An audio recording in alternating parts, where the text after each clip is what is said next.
ಸುಂದರವಾಗಿ ನಿರ್ಮಿಸಿದ್ದಾನೆ ಈ ತೋಟವನ್ನ. ಇತಿಹಾಸದ ಕಾಲದಿಂದ ರಾಜ ಮಹಾರಾಜರ ಕಲೆಗಳು ಎಷ್ಟೊಂದು ಸುಂದರವಾಗಿದೆಯಲ್ಲ. ಇಂಥ ಕಲೆಗಳನ್ನು ನಿರ್ಮಿಸಿದ ಆ ಕಲೆಗಾರ ಎಂತಹ ಚತುರನಾಗಿರ್ಬೇಕಲ್ಲ.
ವಾಹ್, ಇದು ಯಾವ ವಸಂತ ಮಾಸದ ಕೋಗಿಲೆ ಕುಹು ಎಂದು ಕೂಗಿ ಹಾಡುತ್ತಿದೆಯಲ್ಲ. ಏನಿವಳ ಮೈ ಮಾಟ, ಸೂರ್ಯನ ಕಿರಣಕ್ಕೆ ಅರಳಿದ ಪುಷ್ಪದಂತೆ ಇವಳ ಮೈ ಮಾಟ. ಈ ಪುಷ್ಪದ ಮಕರಂದವನ್ನು ಹೀರಲು ತುಂಬಿ ಬಂದು ಬಯಸಿದಂತೆ ನಾನು ಇವಳ ಸೌಂದರ್ಯದ ಸುಖವನ್ನು ಹೀರಲು ಉತ್ಸುಕನಾಗಿದ್ದೇನೆ. ಶ್ರೀಗಂಧದ ಬೊಂಬೆ ಅಂತ ಪ್ರತಿಬಿಂಬ ಹೊಂದಿರುವ ಇವಳ ಪ್ರತಿಯೊಂದು ಅಂಗಕ್ಕೂ ಮುತ್ತಿಕ್ಕಿ ತುಟಿ ಕಚ್ಚಿ ಅದರ ಅಮೃತವನ್ನು ಹೀರುವುದೇ ಈ ಮನೋಹರನ ಬಯಕೆ.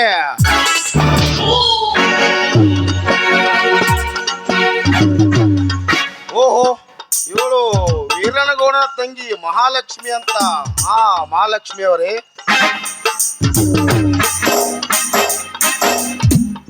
ಯಾರವರು? ಹೆದರಬೇಡ, ನಾನು ನಿಮ್ಮ ಅಣ್ಣನ ಸ್ನೇಹಿತ ಮನೋಹರ. ಓಹೋ, ಗೊತ್ತಾಯ್ತು. ನೀವ್ಯಾಕಿಲ್ಲಿ ಬಂದ್ರಿ? ನಿತ್ಯ ರಕ್ಷಣೆಯ ಪಂಜರದಲ್ಲಿ ಇರಬೇಕಾದ ರಗಿಣಿ ಇಂದು ಎಲ್ಲರೂ ನೋಡುವ ಹಾಗೆ ಹೊರಗೆ ಬಂದಿದೆಯಲ್ಲ. ಪಾಪ, ಅದಕ್ಕೆ ಇಲ್ಲಿ ಯಾವುದಾದರೂ ದುಂಬಿ ಬಂದು ಚುಂಬಿಸುತ್ತದೆ ಎಂದು ನಾನು ನಿನ್ನ ರಕ್ಷಣೆಗೆ ಓಡಿ ಬಂದೆ. ರಕ್ಷಣೆ ಕೊಟ್ಟಿದ್ದಾಯ್ತಲ್ಲ, ತಾವಿಲ್ಲಿಂದ ಹೊರಟು ಹೋಗ್ಬಹುದು. ನಾನು ಇಲ್ಲಿಂದ ಹಾಗೆ ಹೊರಟು ಹೋಗಲು ಬಂದಿಲ್ಲ ಲಕ್ಷ್ಮಿ. ಬಹುದಿನಗಳಿಂದ ಕಾದಿ ಕುಳಿತ ಈ ನಿನ್ನ ಕೊರಳಿಗೆ ಬಾಳೆಂಬ ತಾಳಿ ಕಟ್ಟಿ ನಾನು ನಿನ್ನ ಬಾಳ ಸಂಗಾತಿಯನ್ನಾಗಿ ಮಾಡಿಕೊಳ್ಳಲು ಬಂದಿರುವೆ. ಏ ಮೂರ್ಖ, ನಾನ್ ಯಾರಂತ ತಿಳ್ಕೊಂಡಿದ್ದೀಯ? ಕೋಟ್ಯಾಧೀಶ್ವರ ಎಮ್ಮೆಲೆ ವೀರನಗೌಡರ ತಂಗಿ ನಾನು. ನನ್ನ ಕೊರಳಿಗೆ ನೀನ್ ತಾಳಿ ಕಟ್ತೀಯ? ನಿನಗೆಲ್ಲೋ ಭ್ರಮೆ ಹಿಡಿದಿದೆ. ಲಕ್ಷ್ಮಿ, ಕ್ಷಣಾರ್ಧದಲ್ಲಿ ಅನೇಕ ಹೆಣ್ಣನ್ನು ಸೃಷ್ಟಿಸಿ ಪಡೆಯಬಲ್ಲ ಈ ಕಲಾಬ್ರಹ್ಮನಿಗೆ ಭ್ರಮೆ. ನೀನು ಕೋಟ್ಯಾಧೀಶ್ವರ ಮಗಳೇ ಆಗಿರಬಹುದು, ಎಮ್ಮೆಲ್ಲೆ ತಂಗಿಯೇ ಆಗಿರಬಹುದು. ಈ ನನ್ನ ಪ್ರೇಮದ ಕಟ್ಟಳೆ ಕಾಯಕಕ್ಕೆ ಇದು ಯಾವುದು ಸಮವಲ್ಲ. ಸುಮ್ಮನೆ ವಿಮುಖರಾಗದೆ ಈ ವನದೇವತೆಯ ಸಮ್ಮುಖದಲ್ಲಿ ನಾನಿನ್ನ ಪತಿಯೆಂದು ಒಪ್ಪಿಬಿಡು. ಕಟ್ಟಿ ಬಿಡುವೆ ನಿನ್ನ ಕೊರಳಿಗೆ ಕರಿಮಣಿ ಸರವನ್ನು. ಅದು ಯಾವ ಕಾಲಕ್ಕೂ ಸಾಧ್ಯವಿಲ್ಲ. ಯಾಕೆಂದ್ರೆ ಪ್ರೀತಿಯ ಭಾವನೆಗಳೇ ಅರಿಯದ ಮದುವೆ ಮಸನಕ್ಕೆ ಸಮಾನ. ಒಪ್ಪಿಗೆ ಇಲ್ಲದೆ ಅಪ್ಪಿ ನಡೆಯುವ ಸಂಸಾರ ತೂತು ಬಿದ್ದ ದೋಣಿಗೆ ಸಮಾನ. ಮಿಸ್ಟರ್ ಮನೋಹರ್, ನೀನು ಕಟ್ಟುವ ಈ ತಾಳಿ ನೇನು ಹಗ್ಗಕ್ಕೆ ಸಮಾನ. ಏ ಲಕ್ಷ್ಮಿ! ನಾನು ಕಟ್ಟುವ ಈ ತಾಳಿ ನೇಣು ಹಗ್ಗಕ್ಕೆ ಸಮಾನವೇ? ಮಧುರ ಭಾವನೆಗಳು ಇಲ್ಲದ ಮದುವೆ ಮಸಣಕ್ಕೆ ಸಮಾನವೇ? ಹೇ ಲಕ್ಷ್ಮಿ, ಈ ನಿನ್ನ ಕೆಟ್ಟ ಆಲೋಚನೆನ ಬಿಟ್ಟು ಒಂದು ದಿಟ್ಟ ನಿರ್ಧಾರಕ್ಕೆ ಬಾ. ಈ ಭ್ರಮೆಯಮ್ಮ ನಿದ್ರೆಯಿಂದ ನೀ ಎದ್ದು ಬಂದು ಸದ್ಭಾವನೆ ತುಂಬಿಕೊಂಡು ಈ ಚಲುವ ಚಂದಿರನ ಕೈ ಹಿಡಿಯುವ ಚುಕ್ಕಿ ನೀನಾಗುವ. ನನ್ನ ಹೃದಯ ರಂಗದಲ್ಲಿ ಅಡಗಿದ ದೇವತೆ ನೀನಾಗುವ.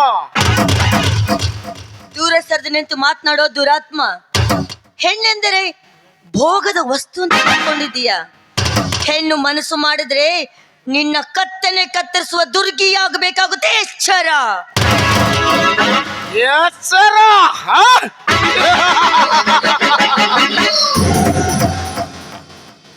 ಅದು ಈ ವೀರಾದಿ ವೀರನಿಗೆ. ಎಲೆ ಹುಚ್ಚು ಎಣ್ಣೆ, ಕೇಳಿಲಿ ನಿನ್ನ ದುರ್ಗಾ ಶಕ್ತಿಯ ಹೆಣ್ಣಿನ ಕಥೆಯನ್ನು. ಸುರ ಸುಂದರನಂತ ಗಂಡ ತನ್ನ ಮನೆಯಲ್ಲಿದ್ದರು. ಮರೆ ಮಾಚಿ ಮತ್ತೊಬ್ಬರಿಗೆ ಸುಖ ಕೊಟ್ಟು ಬಡುವ ಹಾದರದ ಹೆಣ್ಣುಗಳೆಷ್ಟಿಲ್ಲ ಈ ನಿನ್ನ ಸಮಾಜದಲ್ಲಿ. ಮದುವೆಗೆ ಮುಂಚೆ ಗರ್ಭವತಿಯಾಗಿ ಮತ್ತೊಬ್ಬನ ಮಡದಿಯಾಗಿ ಹೋಗುವ ಹಾದರದ ಹೆಣ್ಣುಗಳೆಷ್ಟಿಲ್ಲ ಈ ನಿನ್ನ ಸಮಾಜದಲ್ಲಿ. ಈಗ ನೀ ನನ್ನ ಮಾತನ್ನು ಮೀರಿದರೆ ನಿನ್ನದೇ ಆದ ಶೀಲಗೆಟ್ಟ ಹೆಣ್ಣೆಂದು ನಿನ್ನದೇ ಆದ ಹೊಸ ಚರಿತ್ರೆಯನ್ನು ಬರೆದು ಬಿಸಾಕುವೆ ಈ ನಿನ್ನ ಸಮಾಜದಲ್ಲಿ. ನೀನು ಎಚ್ಚರ. ಅಂದ್ರೆ ಇದು ನಿನ್ನ ನಿರ್ಧಾರವೇ? ನಿರ್ಧಾರವೇ ಎಂದು ಕೇಳುತ್ತೀಯ ಲಕ್ಷ್ಮಿ? ಎಂದು ನಿನ್ನ ಅಣ್ಣನ ಸ್ನೇಹಿತನಾಗಿ ನಿಮ್ಮ ಫ್ಯಾಕ್ಟರಿಯ MD ಆಗಿ ಬಂದಿನೋ ಆವತ್ತೇ ನಿನ್ನ ನನ್ನ ಹೃದಯ ಇಟ್ಟುಕೊಂಡು ದಿನ ನೆನಪಿಸಿಕೊಳ್ಳುತ್ತಿದ್ದೇನೆ. ಇದನ್ನು ಕಿತ್ತು ಒಗೆಯಬೇಡ ಲಕ್ಷ್ಮಿ, ಪ್ಲೀಸ್. ಅಂದ್ರೆ ಒಂದು ವೇಳೆ ಅದನ್ನ ಕಿತ್ತು ಒಗೆದು ಬಿಟ್ರೆ? ಸತ್ಯ ಶಿರೋಮಣಿಯಾಗಿ ಬಾಳುವ ಈ ನಿನ್ನ ಪವಿತ್ರವೊಂದು ತಿಂದು ಬಿಸಾಕುವೆ ಈ ನಿನ್ನ ಸಮಾಜದಲ್ಲಿ. ನಿನ್ನಂತನು ಕಠೋರ ಮಾತಿಗೆ ಹೆದರಿ ಶೀಲ ಪಾವಿತ್ರೆಯನ್ನು ಹಾಳು ಮಾಡಿಕೊಳ್ಳಲು ನಾನೇನು ಕಚ್ಚಾ ಕುಲದಲ್ಲಿ ಹುಟ್ಟಿದ ಹೆಣ್ಣಲ್ಲ. ಈ ನಾಡನ್ನೇ ಆಳುವ ನಾಡಗೌಡರ ದೊರೆ ಮಗಳಿದ್ದೀನಿ ನಾನು. ಬಾರಲು ಗಂಡ ಸಾಗಿದ್ರೆ ಮುಂದಕ್ಕೆ. ಏ ಲಕ್ಷ್ಮಿ, ಕಾಳಿಂಗ ಸರ್ಪಕ್ಕಿಂತಲೂ ಭಯಾನಕವಾಗಿರುವ ಈ ವೀರ ಪುರುಷನಿಗೆ ಸವಾಲು ಹಾಕಿದ್ಯಾ ಹುಚ್ಚು ಹೆಣ್ಣೆ?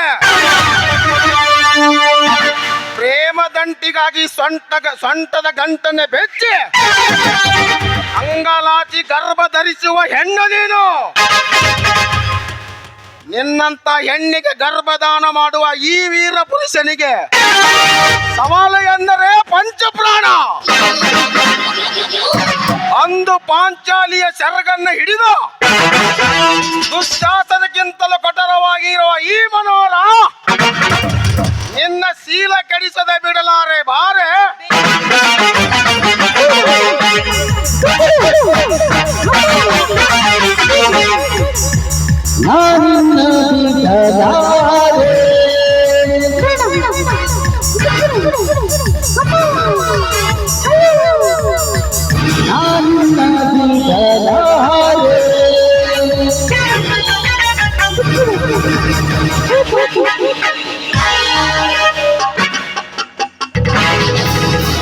ಕುಲಕಟಕ ಮನೋಹರ, ಕೈ ಬಿಡೋಲೆ ಆ ನಿರಪರಾಧಿ ಹೆಣ್ಣನ್ನು. ನನ್ನ ಈ ಸವಾಲಿನಲ್ಲಿ ಜವಾಬ ಕೊಡಲು ಬಂದಿರುವ ನೀನ್ಯಾರೋ?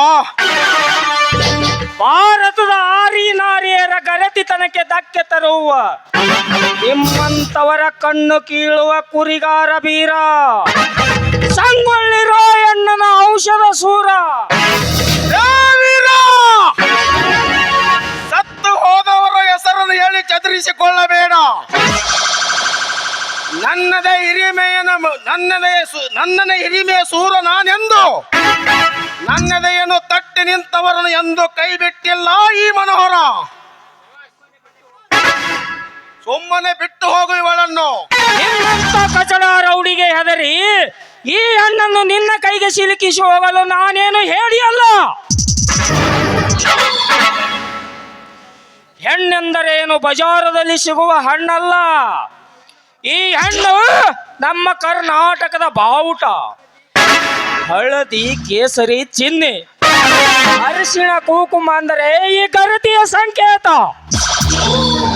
ಅಂಥದರಲ್ಲಿ ಆ ಬಾವುಟವನ್ನೇ ಮುಟ್ಟಿದರೆ ನಾವು ಸುಮ್ಮನೆ ಬಿಡಲಾರದರು.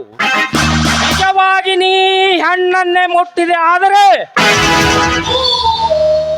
ನಿನ್ನನ್ನು ಕಟಕಟನೆ ಕಡಿದು ಹಾಕು ಬಿಡುವೆ, ಎಚ್ಚರ. ಬೇಡ ವೀರ ಬೇಡ. ನಾ ಮುಟ್ಟಿದರೆ ಸುಟ್ಟು ಹೋಗುವ ನೀನು ನನ್ನೊಂದಿಗೆ ಕಾದಾಡಿ ಸಾಯಬೇಡ. ಇದು ಸೇಡಿಟ್ಟ ಸರ್ಪ.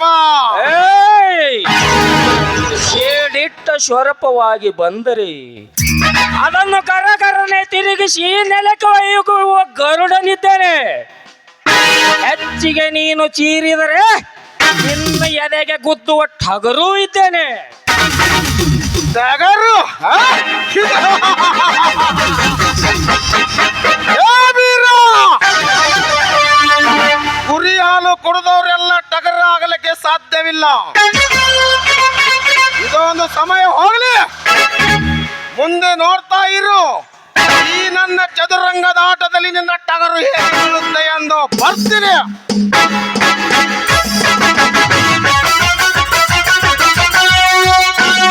ಹೋಗಲೇ ಹೋಗು. ಎಲ್ಲ ಹೆದರುವನಲ್ಲ ಈ ಬೀರ. ಹಾ, ಯಾರಮ್ಮ ನೀನು? ಇಷ್ಟೊತ್ತಿಗೆ ಈ ರಸ್ತೆಗೆ ಬರಬಾರದಮ್ಮ. ನಾನು ಈ ಊರ ಎಮ್ಮೆಲೆ ವೀರನಗೌಡರ ತಂಗಿ. ನಾನು ಸರಿಯಾದ ಸಮಯಕ್ಕೆ ಬಂದು ಆಪತ್ಕಾಲದ ನನ್ನನ್ನ ಪಾರು ಮಾಡಿದ ನಿಮಗೆ ಶರಣಾರ್ಥಿ. ಓಹೋ, ಇರಲಿ. ಪಂಜರದೊಳಗಿದ್ದ ನೀವು ಈ ಜಂಗಲ್ ರಸ್ತೆಗೆ ಬರಬಾರದಮ್ಮ. ನೋಡಿ ಬೀರನ, ಈ ನಿಮ್ಮ ಶೂರ ಧೀರತನಕ್ಕೆ ನಾನು ಮನಸ್ಸೋತಿದ್ದೇನೆ. ಕಾರಣ ನನ್ನ ಕೊಳ್ಳಿಗೆ ತಾಳಿ ಕಟ್ಟಿ ನೀವು ನನ್ನ ಗಂಡನಾಗಬೇಕು ಅಂತ ನಿಮ್ಮ ಕಾಲು. ಛೇ, ಎದ್ದೇಳಮ್ಮ. ಎಂತ ನಿರ್ಧಾರ ನಿನ್ನದು? ಮೊದಲೇ ನಿನ್ನ ಅಣ್ಣ ನಾನು ಕಡುವೈರಿ. ಅದರಲ್ಲಿ ನೀನು ಬಹಳ ಸಾಲಿ ಕಲಿತಾಗಿ, ನಾನು ಸಾಲಿ ಕಲಿಯದ ಶತಖಂಡದ ಹೆಬ್ಬೆಟ್ಟು. ನಿನಗೂ ಎಲ್ಲಿಂದ ಹೊಂದಾಣಿಕೆ? ತೆಗೆದಕೋ ನಿನ್ನ ಮಾತನ್ನು. ಪ್ರೀತಿ ಎಂಬ ಶಬ್ದಕ್ಕೆ ಯಾವ ಅಂತರವೂ ಇರುವುದಿಲ್ಲ. ನಾನು ಶಾಲೆ ಕಲ್ತರೆ ಏನಾಯ್ತು, ಶ್ರೀಮಂತರ ತಂಗಿ ಇದ್ರೆ ಏನಾಯ್ತು, ಸದಾ ನಿಮ್ಮ ಸೇವಕಿಯಾಗಿ ನಿಮ್ಮ ಕುರಿ ಮರಿ ಮೇಯಿಸುತ್ತಾ ನಿಮ್ಮ ಹೆಸರನ್ನು ತರ್ತೀನಿ. ದಯವಿಟ್ಟು ನನ್ನ ಕೈ ಬಿಡಬೇಡಿ ಬೀರಣ್ಣ. ಅಯ್ಯೋ ಶಿವ, ಆಣೆ ಪ್ರಮಾಣ ಮಾಡಿಬಿಟ್ಟಿಯ. ಅಯ್ಯೋ ಮಾರುತೇಶ್ವರ, ಈಗೇನಾದರೂ ಮಾಡಲಿ. ಈ ವಿಷಯ ನನ್ನ ಅಣ್ಣನಿಗಾದರೂ ಹೇಗೆ ತಿಳಿಸುವುದು? ಇದು ಕವಿರತ್ನ ಕಾಳಿದಾಸನ ಕಥೆ ಐತಲ್ಲ. ಅಂದು ಕಾಳಿದಾಸನ ಹೆಂಡತಿ ಅವಳನ್ನ ಕವಿರತ್ನನಾಗಿ ಮಾಡಿದಳು. ಇಂದು ಈ ನಿಮ್ಮ ಹೆಂಡತಿ ನಿಮ್ಮನ್ನ ಮಹಾರಾಜನಾಗಿ ಮಾಡ್ತಾಳೆ. ಬಾ ವೀರಣ್ಣ. ಈ ಮಾತು ಸತ್ಯವೇ? ಇದನ್ನು ನಾನು ನಂಬಲೆ? ನನ್ನಾನೆ, ನಿಮ್ಮಾನೆ, ಈ ವನದೇವತೆ ಮೇಲಾನೆ, ಈ ಮಾತು ಸತ್ಯ ಸತ್ಯ ಸತ್ಯ ಮಾತ್ರ ನನ್ನ ಅಣ್ಣನಿಗೆ ಕೇಳಾಗುವುದು. ಇದಕ್ಕೆ ನನ್ನ ಒಪ್ಪಿಗೆ ಇದೆ. ಬಾ ಬೀರಣ್ಣ, ನನ್ನ ಮನದ ಶೂರ.